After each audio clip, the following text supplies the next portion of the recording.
Hi Stitchers, welcome to Tatreez Talk, where we share conversations about Palestinian embroidery. I'm Lina, here with my co-host Amani, chatting with talented embroiderers and artists, sharing their stories, inspirations, and the cultural significance behind their work. And on today's episode, we are chatting with Linda, a Tatreez artist, also from the Bay Area. So she's my fellow Bay Area girl. Linda, we are so glad to have you. Welcome so much to Tatreez Talk. Thank you. Imani, when you reached out to me and told me that I should, that you'd like to have me on the podcast, I was like, little old me, what do you mean? Shoot, little old you, you're like, y'all don't even know. We'll talk about her Tatreez journey, but like Linda has not been stitching that long and she is so impressive. Like, mashallah. We'll talk about all of that. Thank you. So good, so good. Yeah, Linda, you're a little bit of a legend as well in one way, which we will also get to later on in the episode. But we always like to kick off by asking our guests a little bit about you and your family's connection to Palestine, if you don't mind sharing. Yeah, of course. So my name is Linda. My dad's side of the family is from Al Khalil. They're actually from the old city, so they're Madani folk, And my mom's side of the family is from Qada, Gaza, from a village called Karatiya. So just to kind of put into perspective like where that is, right now it's part of the occupying state, but it's about, I think, 10 miles away from Al-Majdal, which is the main city where the, Majdalawi fabric comes from. So after 48, on my mom's side, some moved to Al-Khalil, but majority moved to Gaza City in the north. And my dad's side, for the most part, is still in Palestine. Are they still in Gaza or in Khalil?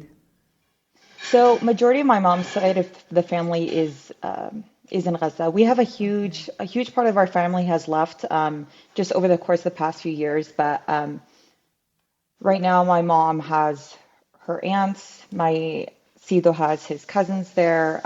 Just a huge extended family that are in the north. Yeah. And have you had the opportunity to go and visit, whether it's Gaza or 48? So I was able to go to Jerusalem. So about 10 years ago in 2015 in October, which is an amazing time because it's right before Zaytun season. It was a really unplanned trip. I think it was about 18 at the time, 17, something like that. And I was in Jordan, and I don't care what nobody says. I don't like going to Jordan. I did not have a good experience. Like, girl, do not get us banned from Jordan. You need to chill. You can edit that part out. I don't know. Like, I never felt like Jordan was home. We'd go as kids. It never felt like home. When I was 18, I was in Palestine, or I was in Jordan by myself visiting family, and I had the opportunity to go to Palestine. It was very unplanned. So I went for 10 days, and I can't describe to you, that was the best 10 days of my life, hands down. I stayed with some family friends and my dad's side of the family who live in Jerusalem. I stayed in a village called Husawiyah, and I stayed in Beit Hanina as well. I don't know how to describe it other than my soul felt like it was not on this planet. Like my soul felt happy. My soul felt like it was in heaven.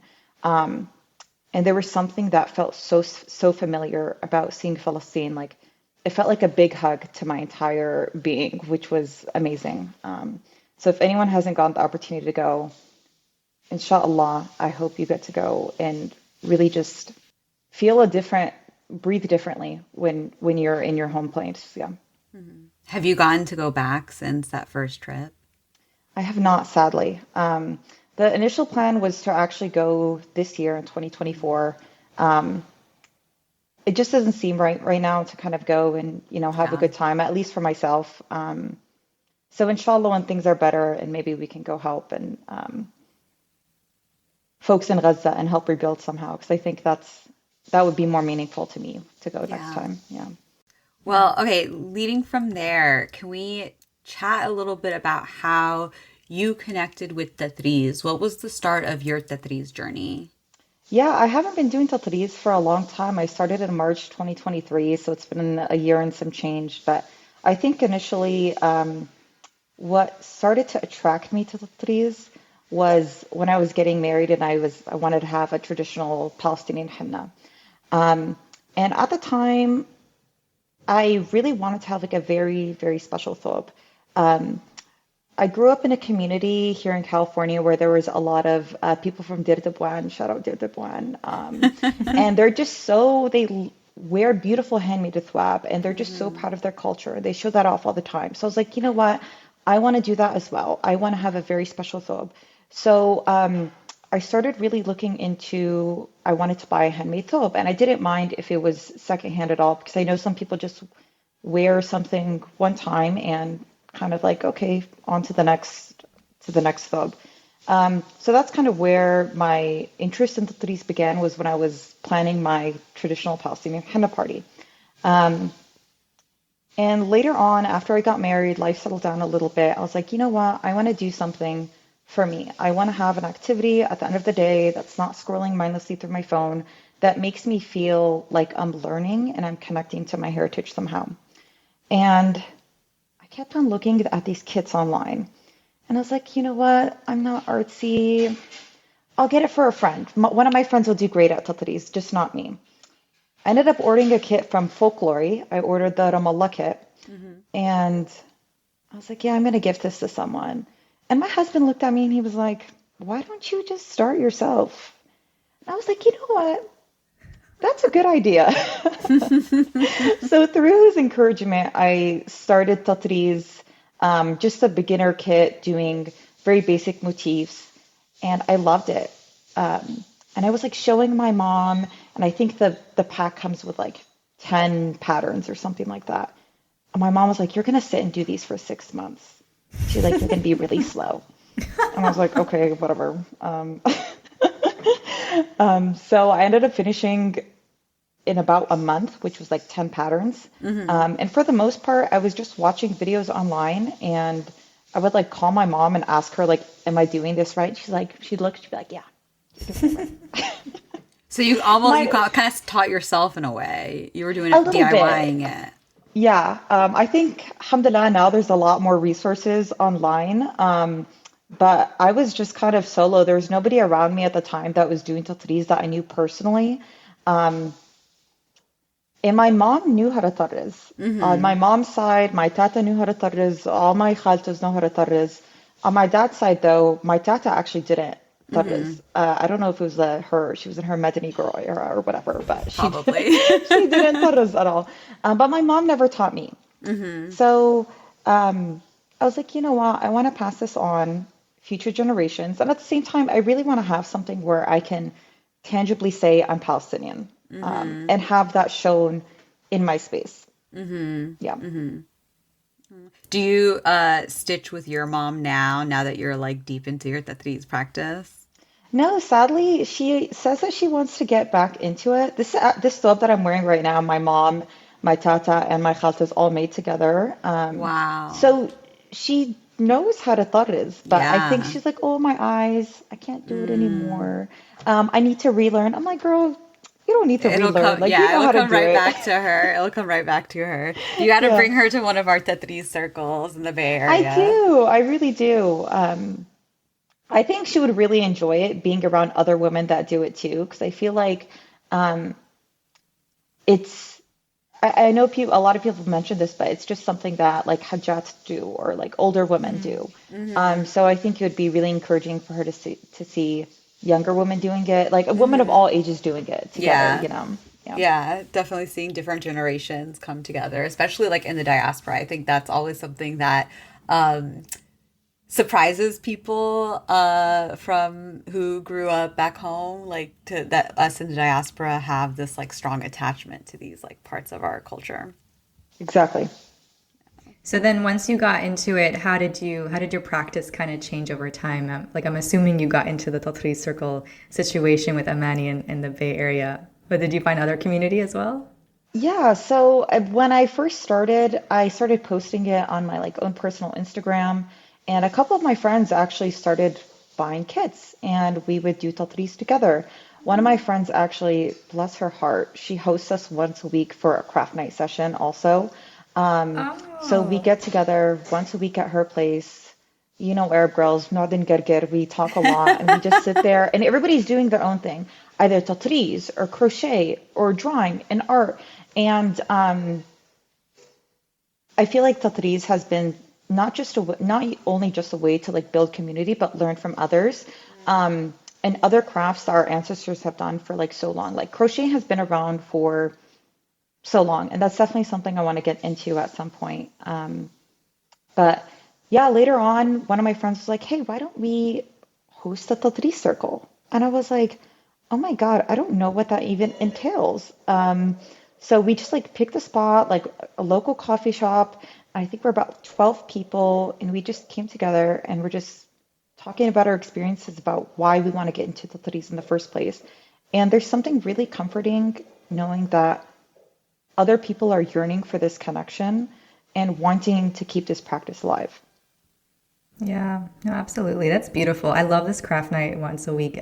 God bless her. That's that's amazing. Oh, I wish my friends were like that dedicated. They'd never Yeah. commit to that. She's literally a godsend, absolutely amazing. Her and her family just host all of us girls just sitting. We get really loud and rowdy. Like who knew doing Tatreez and crafts can bring out like such interesting conversations. Dad, I love a rowdy craft night. That's my kind of craft night. Okay, so Linda, for those people who don't know, on your Instagram page, the Tatreez Edit, you will occasionally share some beautiful Palestinian thwab and other handmade pieces that you have scouted online, and like you've kind of like also like you have your own collection of Palestinian thwab and different clothing that you have rescued, if you will. Can you tell us a little bit about that and like how that started?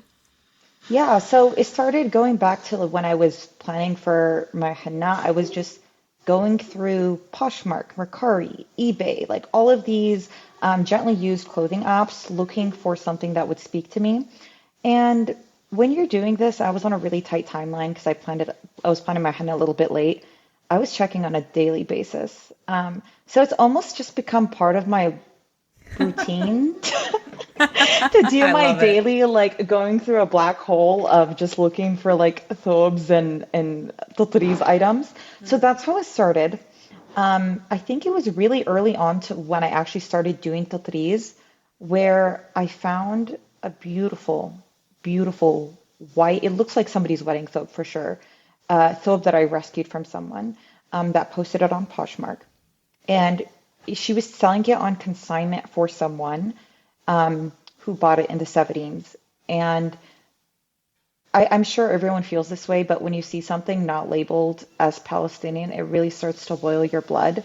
Um, and I have like, this is I'm not saying anyone needs to do the same thing as me, but this is kind of my personal guide. If I'm buying a thobe or anything Tatreez from someone that's not Palestinian, that doesn't have a connection, that won't even say that it's Palestinian, I'm sorry, I'm gonna bring you down on the price. Like, I'm not gonna pay original price. I'm not gonna pay the price you're asking. So I got it for a nice, modest price.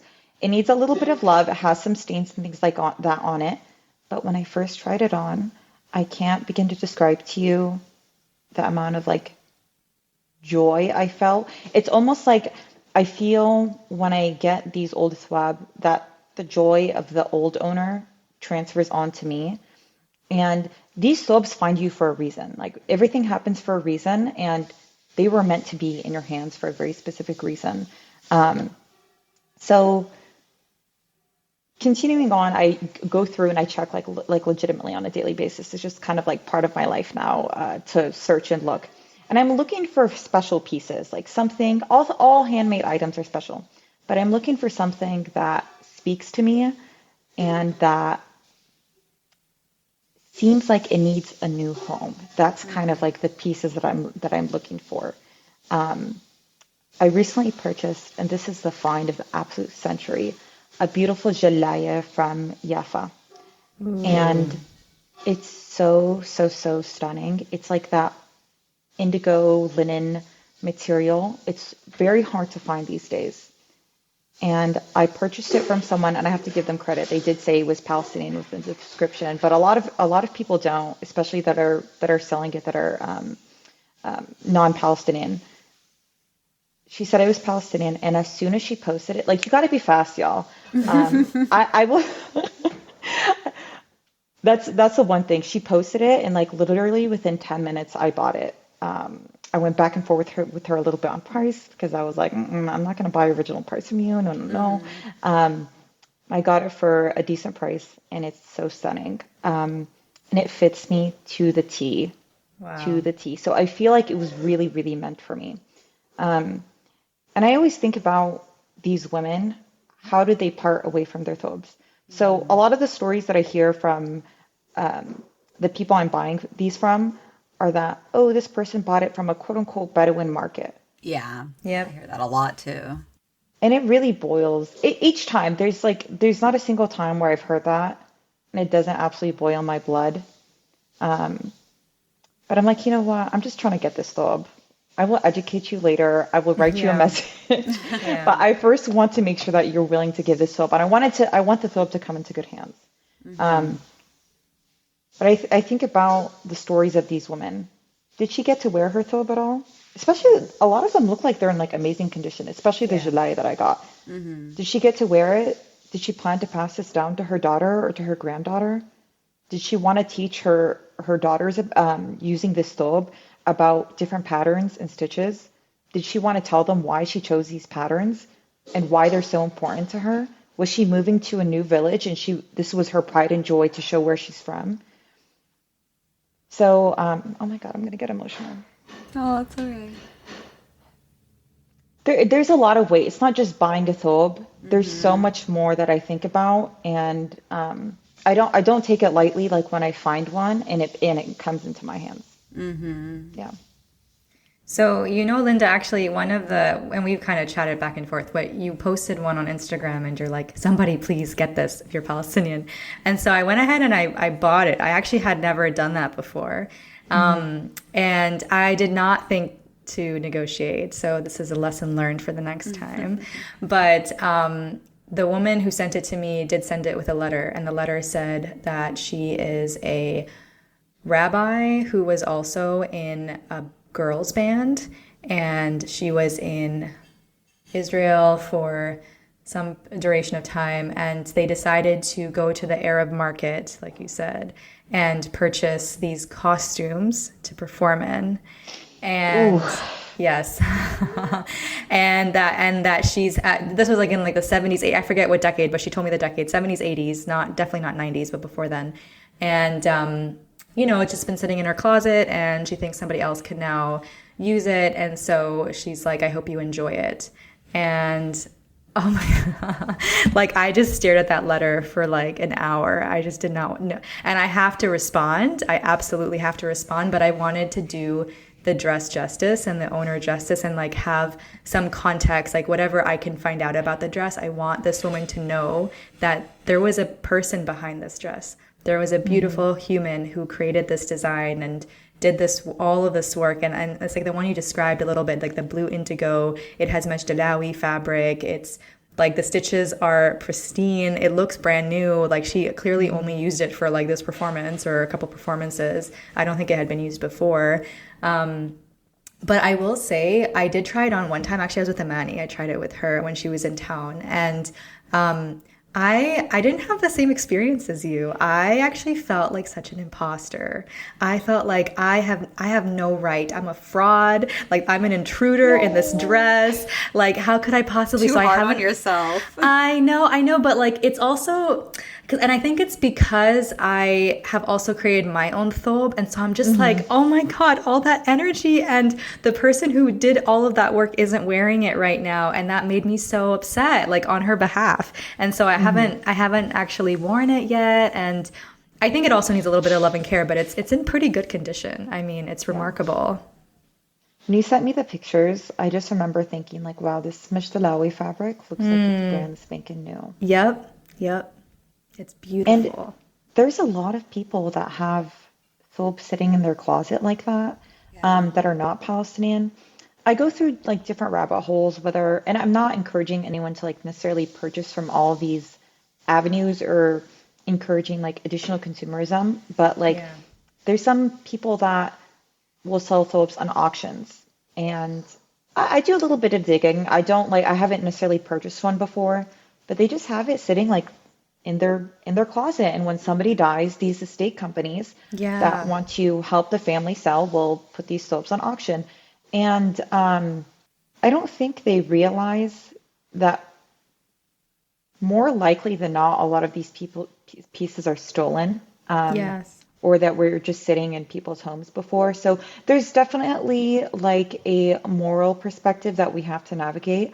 But I feel like, Lina, you need to give yourself some grace. Like that thobe found you for a reason. Like you're the one who bought it for a reason. And if anything, like you're 100% the right person to have it and to honor it and tell as much as that woman's story as you can. Yeah. So give yourself credit, girl. Give yourself Yeah, grace. you rescued that thobe and you brought it back to a Palestinian home. So I think if anything, the woman who stitched it would be very glad that it was in your closet versus the prior person's closet. It's just wild. It's crazy. And it's interesting because like the comment about like a lot of the time these dresses will only be found when the person dies. I remember Wafa also talking about this. Like a lot of people will contact her on their deathbed and they're like, oh, I have like this entire chest of a thwab and like I'm dying. So Yeah.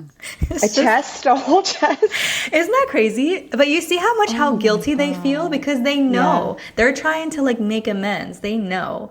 And that's just so disgusting. I just What upsets me is knowing like they probably paid pennies for it. Yes. They definitely did not pay what they should have paid for the work that those women put into stitching those thobes. But that's a whole other conversation that we could get into. Yeah. It's really unfortunate. And I know this is just like in the Arab spirit of like haggling down prices. And, I poke fun when it's like someone that's not Palestinian. But I have this is again, like, I'm not telling anyone what to do, but this is just kind of like how I navigate in my moral compass.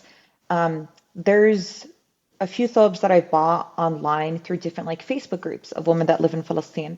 And I can only imagine that women aren't just selling their gently used thobes because they feel like it, especially now in this current time period, especially in the West Bank. There's a lot of economic sanctions, like people can't go to work. Yeah. People are afraid to leave their homes. Yep. They've been fired from their jobs in Palestine. So a lot of women are selling their thobes because they quite literally also need to survive and they're trying to support their families in the best way possible.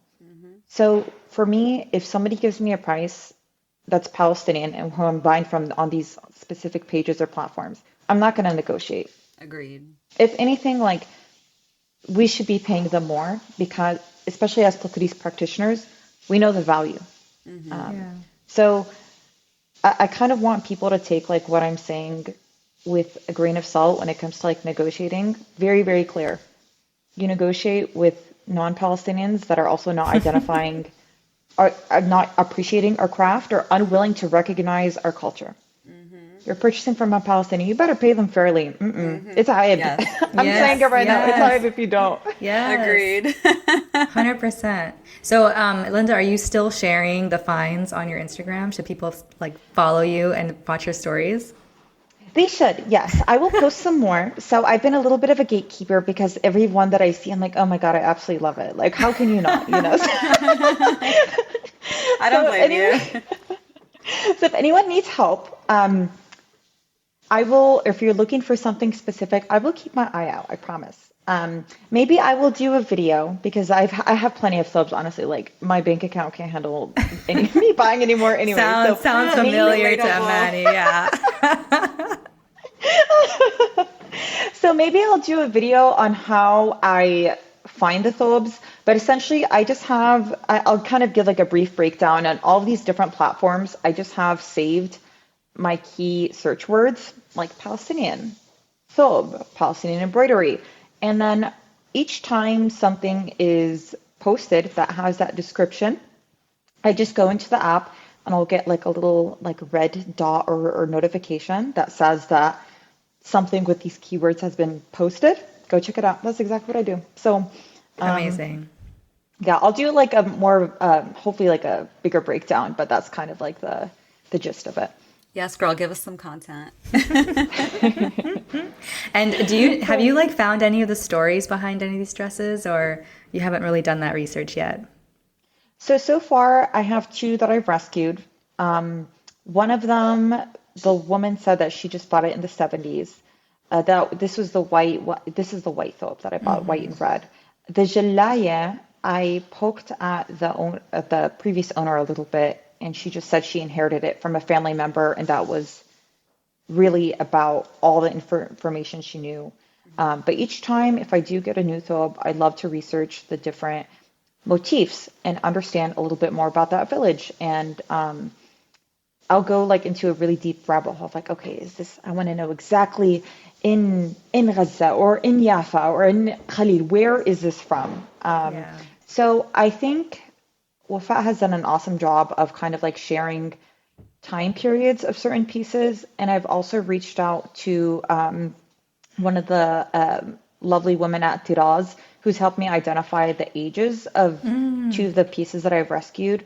So I believe both of them are between like 90 and 100 years old. Wow. And they're Oh, so wow. vibrant. Yeah. Oh, amazing. And how do you know how they knew that? Just by sending them photos? I think so by sending them photos. And I believe one of the ladies at Tiraz had a very, very similar thobe to one of the ones I had purchased, and it's almost identical. So Wow. time period, material, pattern, very, very similar. That's wild.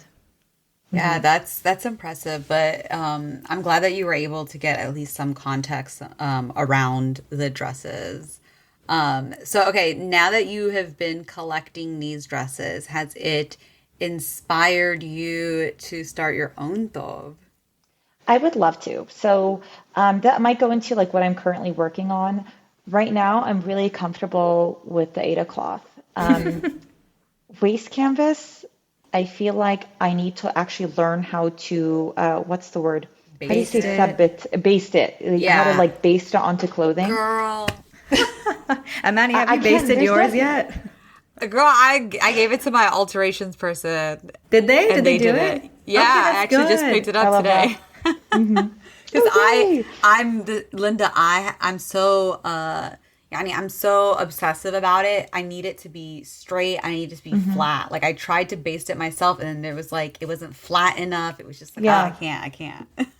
I've tried making two pieces so far. So I have one that's a work in progress that I haven't touched in like 3 months, honestly, because I realized that it was crooked, and I'm just like, man, come on now. So would drive me it's just a crazy. t-shirt.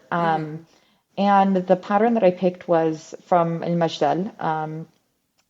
But yeah, I can't go back to it because I'm like, I've done so many stitches. It's going to be crooked. Like, I can't wear this out. So that shirt itself might just be my practice piece. But I feel like I need to actually go to like a legitimate workshop. I also had these like really cute pair of pants that have like a band, like a waistband on it. And I was like, oh, it'd be super cute if I made it into kind of like a Tatreez belt Yes. situation. Yes. Yes. And then I sorted it, and there was kind of like more silky pants, and it was so crooked. I only did like one part, like one corner. It's so crooked. My back was terrible, for lack of a better term, absolutely terrible. So I think I need to. I want to make a thobe one day. That's like my absolute dream. I just need to actually learn and practice more on waist canvas before I jump into a complete thobe. Yeah. I hear you. I know waist canvas is not my favorite either. I'm an even weave, like linen girly, but yeah, practice makes perfect though. You have like some good practice pieces, so keep practicing with those at least. Yes, I will.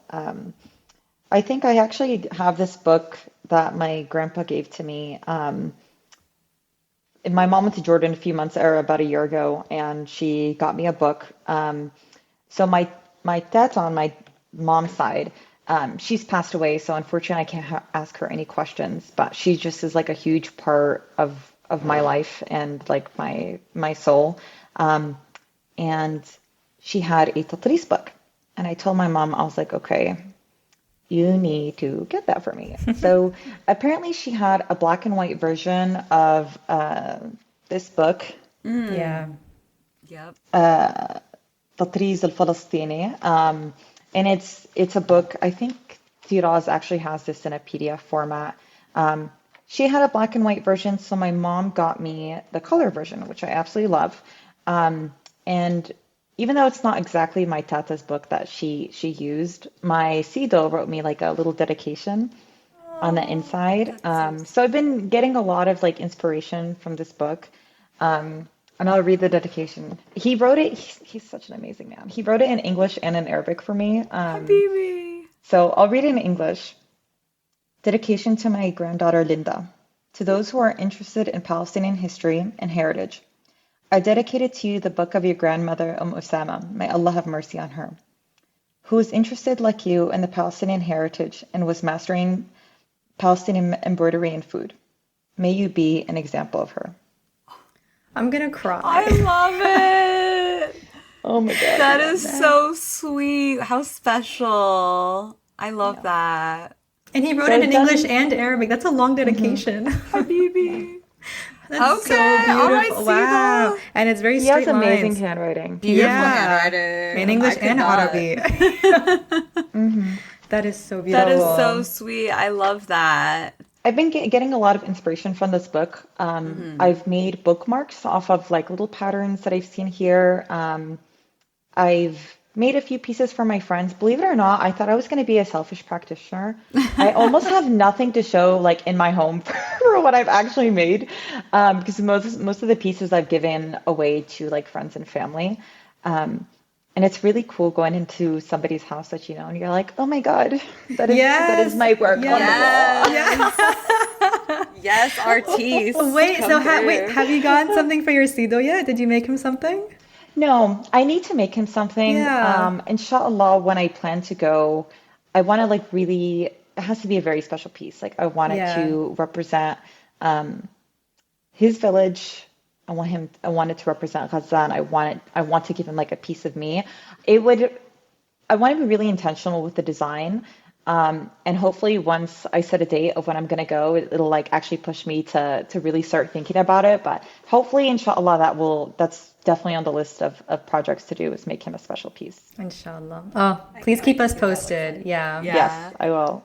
I know you're working right now. You have like a few different, like I guess a big project with many little projects. And you've kind of been sneak peeking some of your design work on Instagram. But tell us a little bit about the current stuff that you're working on. Yeah, so this year I was like, okay, I'm going to be a selfish practitioner in 2024. Yes, good for you. So I've seen a lot of people make pieces that like involve a play on color with an illusion of like making a mountainside or making like an ocean, things like that. So I really love that idea because I also think it really represents who I am and my other interests. Like I'm a really big outdoorsy person. I live near the hills. I go hiking all the time. So I want my Tatreez to represent who I am. And Lina, I think you really inspired me in that Tatreez tells a story. And I want these pieces to tell my story and who I am and the things that are important to me. And nature definitely is a big one. So right now I'm working on making a series of pieces for my home that tell a story of nature. Me and my husband go back and forth on like what these pieces should be, because he gives me a lot of inspiration for like color themes, and I get his input on, you know, what I should do. So we're thinking about doing some pieces that represent like 4 different seasons or different terrain. So the main one that I'm working on right now that I'm very indecisive on is just like the mountain piece, one of the mountains. And I think if you ladies have been to Palestine, I know Lina, you have. Amani, have you? Mm-mm. I think California the terrain is very similar to Palestine to some degree. So I feel like I'm getting a lot of inspiration just like walking around and taking outdoor walks around here. So I want this piece to be a representation of Palestine, but at the same time, the beautiful terrain that's here in California. I like love that. that. It's like your 2 homes. Exactly. So wait, this main piece that you're working on, like, give us more. Is there one motif that you're using? Colors? What are you thinking? Colors is the thing I'm the most indecisive about It's hard. because I don't want to be a sad beige girly, but I love beiges at the same time. Um, I think Tatreez has taught me something in that, like, colors are fun. Colors, Yeah. you Yes. don't have to stick to just like a singular color palette. I think I lean towards like a lot of greens and oranges and like very earthy tones. Hmm. Um, but Tatreez doesn't have to be necessarily one singular color. There's no right color for Tatreez. So I think I'm learning about that and accepting it. Um, but the main piece will be like it's going to be the mountain for sure. Okay. So the plan is to make essentially 6 pieces.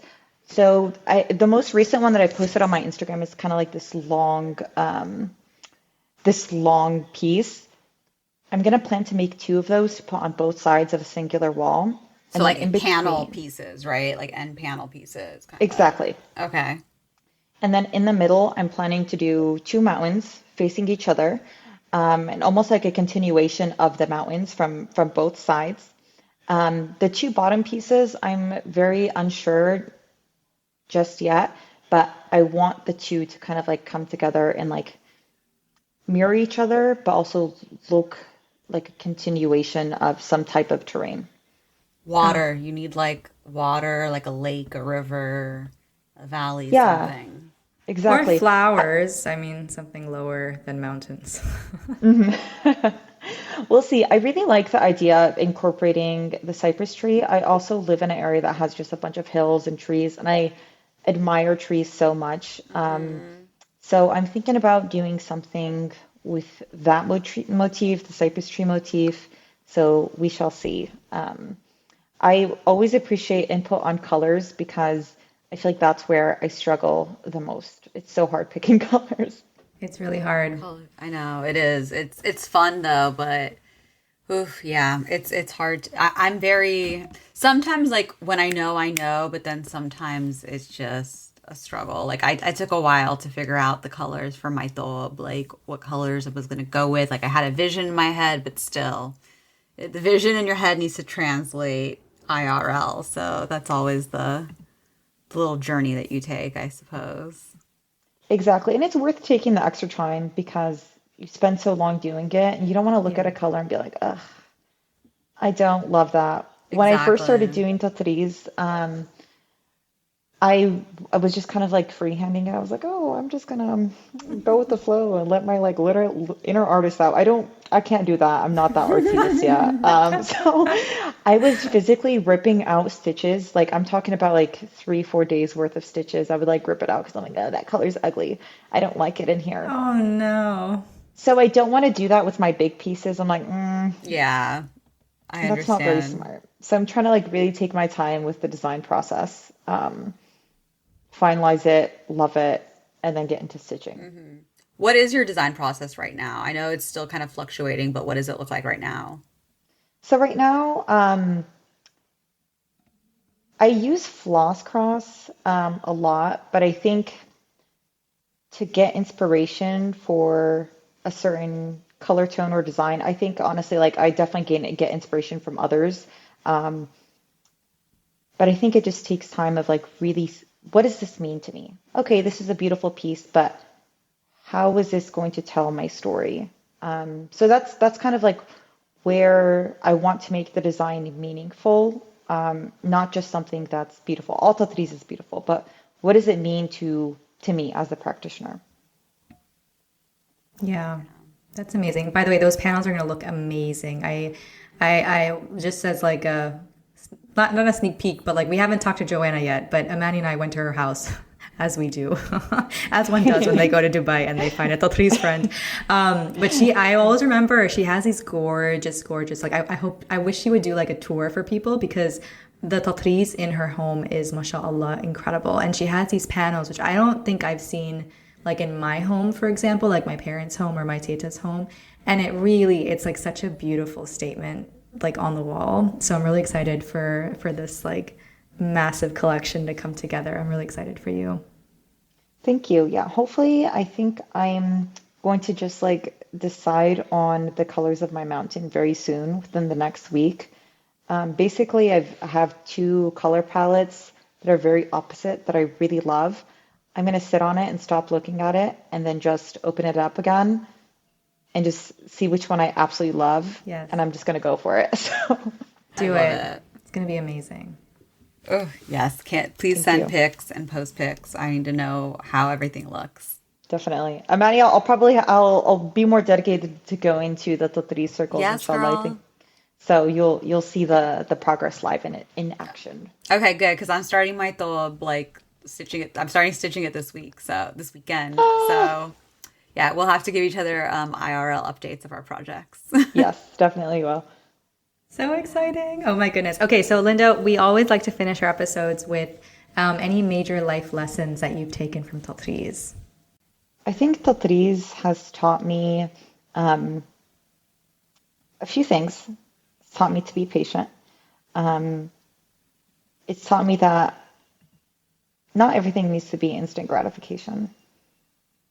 Reward can be delayed, but even though I feel like Tatreez reward is really fast because you see your progress, but that's one part of it. I think Tatreez has also taught me, and I really appreciated the recent conversation with Najla, but I was pondering on this before, just appreciating the clothing that I have and like not trying to be wasteful. Almost all the thobes that I have, except maybe for like one, are probably 30, 40 years plus. Probably the youngest thobe I have is probably 25. So Tatreez is timeless. And we don't have to like overconsume. You don't have to buy something for each occasion. Like I've probably worn this thobe that I have on probably like 5, 6 times. And every time I wear, I get so many compliments and I feel great wearing it each and every time. So I feel like Tatreez has taught me to just kind of slow down. You don't need to just buy. Appreciate the things that you have. Quality over quantity. And it's taught me to just like enjoy being Palestinian every single day. I think that's a huge part of it. When you get to sit down and do Tatreez every day and just enjoy your culture and be proud of it, and you're actually practicing that. I think actions are a lot valuable than words, and when you're able to have something tangible in your hand, like to show, yes, I am Palestinian, is incredibly special. I love that. I love that. Okay, Linda, thank you so much for being here. Before we let you go, can you let the listeners know where they can find you and follow along on your Tatreez journey? Sure thing. My Instagram, I'm only on Instagram right now, so my handle is the Tatreez edit. You can find me there. Make sure to follow so you see those good thobe finds. Okay. Yes, and we will link your Instagram so people could follow along. Thank you so much for being here, Linda. We were so glad we could chat with you. And we're gonna see you soon, girl. Yes, inshallah. Always nice talking to you and seeing you both. Yalla habibi, thank you. Take it easy. Bye.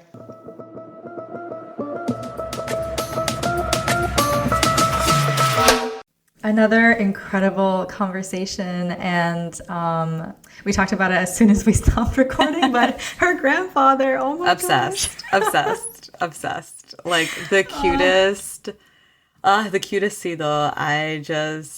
It's just so beautiful. And like the fact that he understands from his wife, he understood the importance of Tatreez and understands the importance of like his granddaughter practicing it. Oh, it was so beautiful. I loved it. Big fan of Linda's Sido. So. No, really, it's so sweet. I'm like legit. I don't usually cry. I'm usually not the one to do, but like, wow, I was getting close there. Yeah, that was a beautiful dedication. I know, it really was. And the pieces that Linda's working on are the panel piece she's talking about, I've seen it in person because she's worked on it during our stitching circles, and it's really, really beautiful. She's been posting them on her social media, so if you follow her, you'll see some of the work. And I'm gonna be honest, like I'm very impressed that Linda's only been stitching since like a year, like for a year and a half or something like that. Because she's very, very talented. Mashallah alayha. She's like, her work is beautiful. And I'm excited to see what she comes up with for the designs for her house. And I think it's so cute that her husband's like consulting with her on colors and design. Well, it sounds like he was also a part of the push as well to her to get started, which is also incredible. I know. Shout out to I the good love men it. out there. That's awesome. We love a supportive partner. Yes, 100%. And I will say the other thing that I loved about just the conversation in general was how she got into rescuing these thobe. I mean, I feel like I've never been someone to consider secondhand. I don't know why. I just never really considered it. And it's so true. Like Tatreez is the thing that made me like think, oh, okay, this is actually so worth it. Like, I feel like there's like this general concept that like secondhand, it's like not worth it, or like, you know, maybe it's not clean, or, you know, you don't know who wore it before you. But if it's Tatreez, you're like, just give it to me. And it's like she said, it's timeless. Like it's just amazing at any point in time. So what a gem. Well, yeah, and I think there's something to say about rescuing these hand-embroidered Palestinian dresses from non-Palestinians who, quite frankly, most of them don't like know anything about this. Like, okay, some of them might have, you know, like the one that you got, like, might have been somebody who went to the Arab market for a costume, but then other people like have no idea what they have, like absolutely no idea. So, yeah, I think it's very important for us to be rescuing these when we can. I am not good at finding these things, so I leave it to people like Linda. But yeah, follow her so she can help you find them. Well, thank you so much for listening to Tatreez Talk. Of course, we want to hear about your Tatreez journey. So please share your stories with us at tatreeztalk@gmail.com, and we might have you on an upcoming episode. Of course, do not forget to subscribe to the podcast on your favorite listening platforms, and be sure to leave us a 5-star review. You can follow me at Min Amani and Lina at Lina's Thobe, and of course, follow the pod at Tatreez Talk. We'll talk to you soon.